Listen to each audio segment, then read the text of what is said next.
everyone. I'm doing a video a little bit earlier this week. Normally I do them on Wednesdays.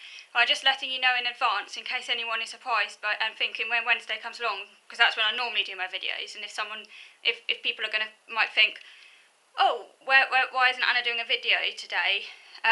So I thought I'd do one today instead, so I don't forget, because next Wednesday I won't be able to do a video because I'm going to be out all day, which is a bit of a change to my normal routine. But that's the case, I know in advance, so it's all planned. I'm going to be doing a research study, taking part in a research study for University of Sussex in Falmouth, a colour perception study. The week after that, I plan to do a video on how that went, so everyone can hear how it went and everything.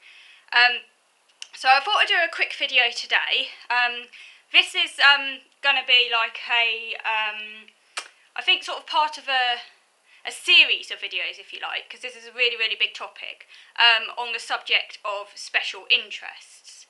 Because special interests and routines, I've got this theory that certainly in my autism, obviously it might be different for other people because we're all different, I can only speak for myself, but certainly in my autism, special interests, that's to say really intense specialist interests in particular subjects, have been really, really helpful for me. I suppose they're sort of like a positive. There aren't many positives attached to my condition because it is, generally speaking, causes me a lot of problems and things like that. But the one positive, and I do think this is a positive, of my condition is my interest. I'm very, very curious and intensely interested in particular subjects, and they keep me going through thick and thin. And I think have actually probably prevented me from getting depressed. I'm actually quite unusual among autistic people. I've never ever been depressed in my whole life. Anxious, yes, very, very anxious, and I have OCDs and things like that.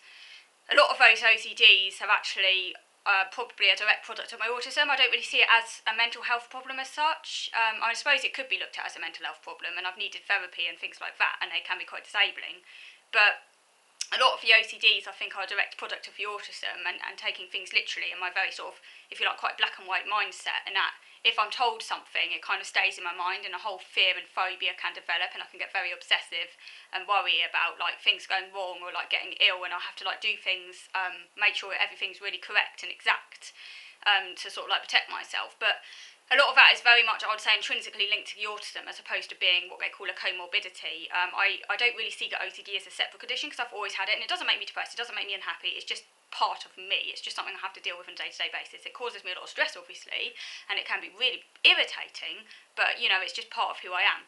But there is this kind of interesting dynamic, actually, in that because of my, like, really, really strong interests and the fact that I get really, really, like, interested in things and sort of curious about things, actually kind of helps me overcome my phobias and anxieties. So my autism means that, as I say, I take things quite literally, and so if someone has said to me, for example, say for argument there's something in the news, I don't watch the news anymore. That's a protective strategy because my mind is like a sponge. It will take in everything and it won't be able to process the information. That's how phobias develop. So I don't watch the news anymore, and that's actually really good because I've become a lot less phobic since watching the news. But in the past, I'd hear something on the news, so say there'd been a product recall, something like that, my mind would then massively overgeneralise. I think, there's been a product recall, but not only does that affect that product, it also affects this product and that product, because if it can happen to that product, then it might happen to this product, and that can make me ill, and we don't know what's going to happen, and this is all really dangerous, so I'm going to stick to known and trusted, tried and trusted brands that have never let me down. As soon as and if there's anything in the news about a particular brand, and it's made some people sick, I won't buy that brand ever again. A bit like Cadbury's with the salmonella scandal, I won't touch Cadbury's now, because although I know that, this was just a one-off sort of thing, as far as I'm concerned, it's kind of like a whole brand has been tarnished. But to protect myself, I won't watch the news anymore, so I don't need to know about it. But certainly in the past, I did have a very, very restricted sort of, I didn't eat many items. I found it quite hard to kind of, not because I didn't want to, because food is one of my special interests, and I loved trying different foods, and I'm really, really curious and stuff like that. It was to do with the way my mind works, and that I couldn't process the information. But the strange dynamic here is that because food is one of my special interests, this interest has enabled me over time, and with a lot of support, and I couldn't have done this entirely on my own. It's thanks to the support I get from Autism Sussex and Lima, Low Intensity Autism Management, have really helped me with this. But a combination of their support and my own willpower, because of my special interest in food, has actually helped me overcome this problem. And now I actually don't really have a phobia about trying different brands anymore. I still won't touch Cadbury's, but apart from that, I don't have a phobia about trying different brands anymore. They no longer scare me and think, oh my god, this is the unknown. What if this brand isn't like reputable and it might make me ill? I don't have that phobia anymore. I've actually overcome it, I think, which is really, really, really good. Maybe in time I'll start eating Cadbury's again. Today I was really pleased, and this has just showed how far I come really, because all of these things I'm about to show you to the camera are things that I've never ever tried before. These are all new products, and it's all thanks to my special interest in food. It's almost like a sort of collecting impulse. I kind of feel the need to try as many different food products as possible, because I've got a very experimental kind of personality, I guess. I do like trying new things. It's just that my fears connected to autism can kind of like make me a little bit wary, and it can mean that it's sometimes hard to be spontaneous. But today I actually think I was pretty spontaneous, because these things I actually bought in a moment. A lot of the time I have to take some time before I buy a new product, and I might see something in a shop and I think, oh, I quite like that, but then I have to go away and think about it before I can make it safe in my mind to then go and buy it. But today I bought all of these things without that. I bought them on the spur of the moment. I mean, I had to like spend some time looking at the back of them and sort of analysing them. I can't just, like some people, they could just pick up something, put it in their basket without second thought. I have to like analyse it, and it's not like instinctive. I have to kind of, but I'm getting a lot better at being spontaneous. So that is a massive improvement, and it's all thanks to my special interests in food. So this is what I bought. I bought these sardines, and I'm really looking forward to trying these. I guess a slight little bout of trepidation when I looked at these, and I was thinking, oh my god, I haven't tried these before, and a company I'm not really that familiar with. Can I trust this company? But logically I know that, the likelihood is it's incredibly safe. I mean, the odds of you buying something that's dodgy are very, very, very unlikely. So that's my logical mindset, at work. And because I love food, and I'm very much, I am very, very looking forward to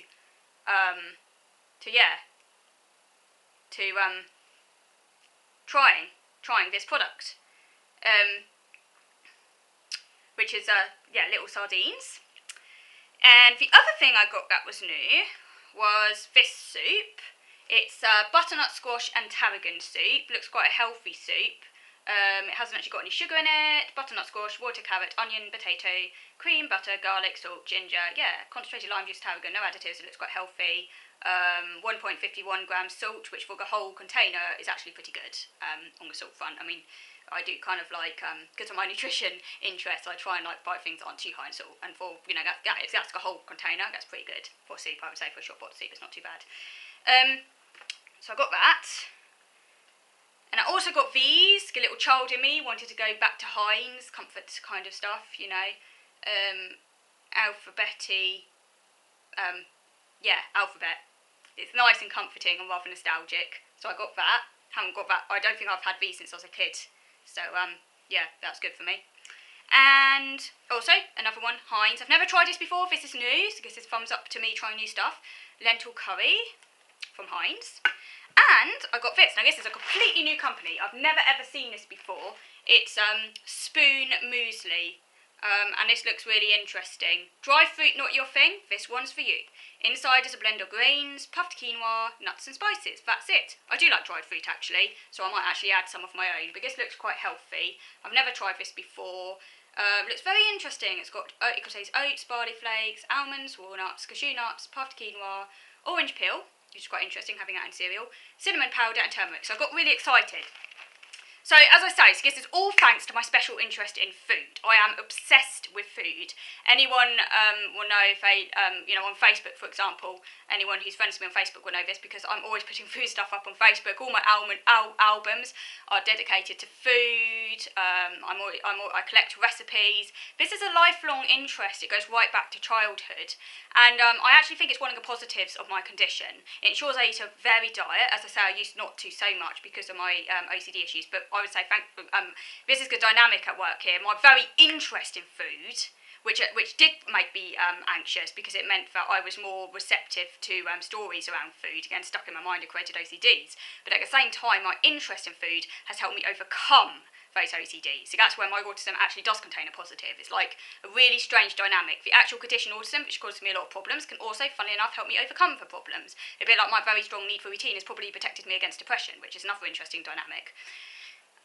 So autism is not all negative. It actually maybe does contain some positives. I think the positives of autism can be different for each person, and I can't generalise and I can't speak for other people, and I know obviously lots of autistic people do get depressed, so I can't generalise, but my own condition I think has actually had a protective quality, and I think a lot of it does come down to my special interests. I think, if I wasn't autistic, then I think it would actually be, and I had mental health problems, say, I wouldn't be able, the dynamic wouldn't exist, and it might be a lot harder for me to overcome them. So I think the very fact I am very logical and I do have these strong interests has actually probably really helped me overcome a lot of my issues, which have been caused by the autism, which is why it's a strange and funny dynamic. It does often make me laugh. It is quite funny when you think about it. This is going to be part of a series. I think I'm going to be doing some more videos about special interests and food because I think, it is a big positive in my life. That does keep me sane, despite all my issues and hardships I have to face every day. So I hope you enjoyed listening. And as I say, no video next Wednesday. I'm doing this video in place of the one I would normally do next Wednesday. So I hope that you're okay with that, because obviously I know any autistic viewers, changes of routine can be quite difficult. So I hope that by doing this video now, I'm letting you know in advance that I won't be doing a video next Wednesday, and this is instead of a one next Wednesday. But normally I do release videos on Wednesday. Okay, so I hope you enjoyed listening.